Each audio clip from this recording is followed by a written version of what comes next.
Hoje, então, vamos concluir esse tratamento que a gente está dando à virtude da compaixão, abordando mais dois aspectos, né? Na semana passada, nós falamos sobre compaixão e seres humanos, mas hoje vamos chamar a atenção que ela se estende também aos não humanos, né? Então, por isso, os animais.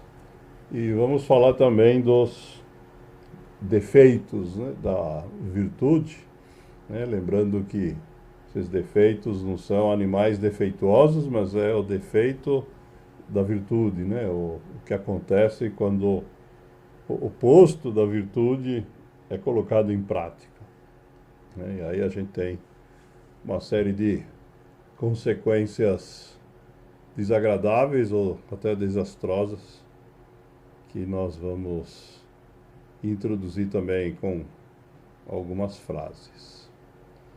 Mas vamos começar com os animais, né? O ser humano moderno fala muito do respeito aí pelos animais, mas essa questão ela já vem de alguns séculos. O Charles Darwin, né, o biólogo britânico que enunciou a teoria da evolução das espécies, disse que a compaixão para com os animais é das mais nobres virtudes da natureza humana. E ele viveu no século XIX, né? Falecido já há mais de 130 anos. Então nós não estamos falando de nenhuma novidade, né, quando a gente fala do cuidado com os animais. E essa mesma questão também é tratada por outro pensador do século XIX, que já citamos diversas vezes, o Schopenhauer disse, né, que a compaixão pelos animais está intimamente ligada à bondade de caráter. E quem é cruel com os animais não pode ser um bom homem. Essa frase nos lembra então, né, do reverso dessa questão, né, das pessoas que maltratam animais, que não têm, portanto, compaixão, e também, né, do fato de que, como nós sabemos, os animais têm a capacidade, geralmente, de perceber, né, se essa questão chamada aí pelo Schopenhauer de bondade de caráter está presente ou não, né, quando os animais são abordados pelas pessoas. Esse tema aí dos animais, né, então, portanto, é um tema já tratado há quase 200 anos, embora hoje esteja na moda.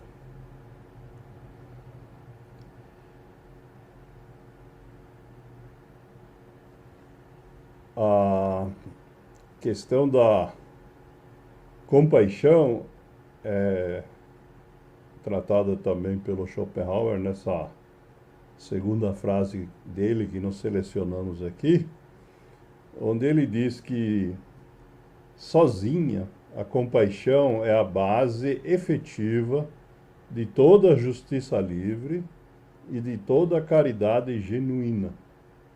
Isto é, a compaixão é a base, né, de um sistema de justiça independente e da caridade, né, que as pessoas forem praticar de forma genuína, né, como ajuda despretensiosa, né, não aquela caridade para aparecer ou esperando coisas de volta, né? E essa temática nos leva, então, e justamente é a questão que nós colocamos no título, né, sobre os defeitos, né, quando a compaixão falha, as coisas podem ficar terríveis, né? A Mary Shelley, escritora britânica do começo do século XIX, escreveu que se eu não posso provocar compaixão e amor, então eu vou provocar o terror. Essa é uma reação que a gente verifica no comportamento de muitas pessoas que têm dificuldade, né, em provocar compaixão e amor e acabam então indo por esse caminho do terror. A Madre Teresa de Calcutá, né, ela, baseado nessa questão, deixou essa frase para nós sobre a guerra, né, dizendo que não usemos bombas nem armas para conquistar o mundo. Usemos o amor e a compaixão. A paz começa com um sorriso. O terror que a Mary Shelley descreveu no terreno pessoal aqui chega ao conflito entre nações. E o rabino Newton Bonder diz que, no caso da guerra, né, se cada soldado de cada lado soubesse o que os outros do outro lado pensam, então não haveria guerra.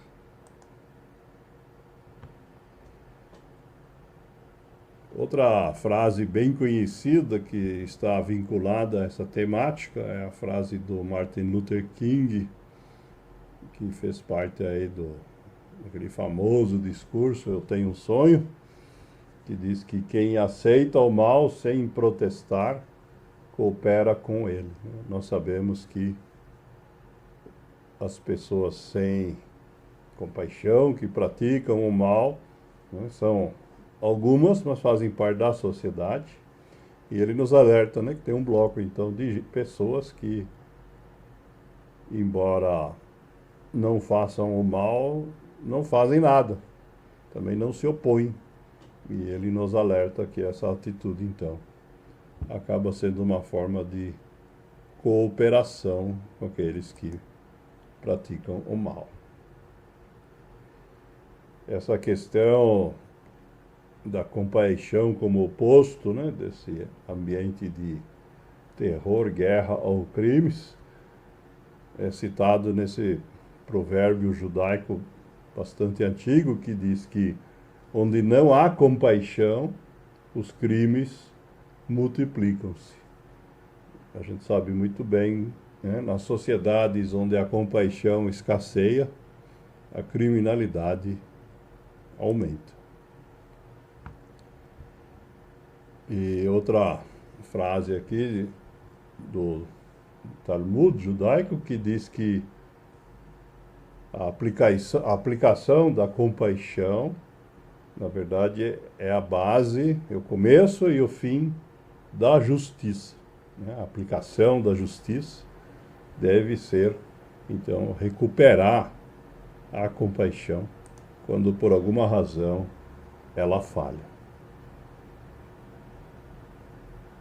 Outra temática que está na moda e que cabe no mesmo conceito de falta de compaixão são os preconceitos que muitas pessoas têm contra, por exemplo, pessoas com deficiência.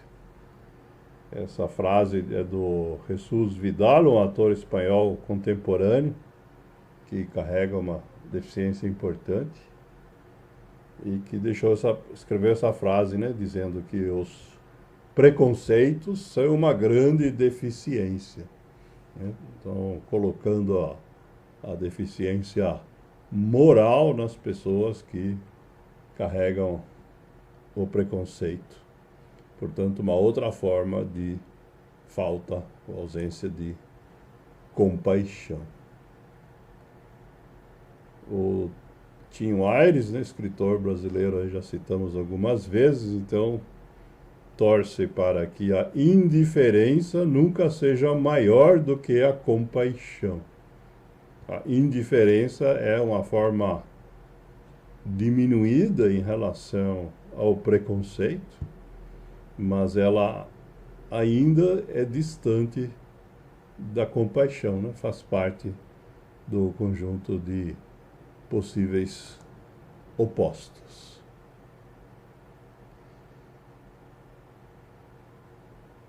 O William Faulkner, escritor americano falecido aí no começo dos anos 60, escreveu que a gente nunca deve ter medo de levantar a voz pela honestidade, a verdade e a compaixão contra a injustiça, a mentira e a ganância. Diz ele, se todas as pessoas ao redor do mundo fizessem isso, mudaríamos completamente a Terra.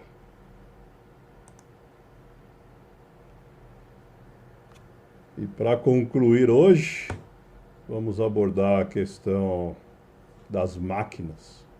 Temos aqui uma frase do Louis Gerstner, que foi presidente da IBM, né? Foi quem transformou a IBM, que era fabricante de computadores, na empresa de serviços que ela é hoje, né?